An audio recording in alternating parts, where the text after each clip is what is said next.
সমস্ত মিশন মঠ যত আছে মন্দির সেখানকার যেভাবে চলে তাদের যা নিয়ম তাদের ইউটিউবে সব দেখাবার চেষ্টা করে অনেক ইউটিউবাররা।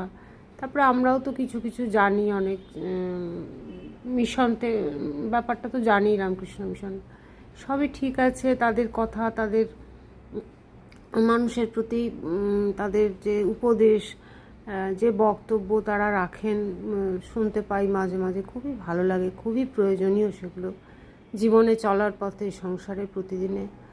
কিন্তু একটা জিনিস একটু বলবার আছে, সেটা হচ্ছে কোনো মানুষ যদি তাদের কাছে পার্সোনালি কোনো হেল্প চান, তারা সেটাতে খুব একটা বিশেষ আমল দেন না। তাদের সেই গতানুগতিক যা নিয়ম আছে সেই নিয়মেই তারা চলেন। কিন্তু পার্সোনাল হেল্প যখন একটা মানুষ চায়, তখন সে সত্যিকারেরই নিশ্চয়ই খুব অসুবিধার মধ্যে পড়ে। সেদিকটাও একটু বিবেচনা করলে ভালো হয়।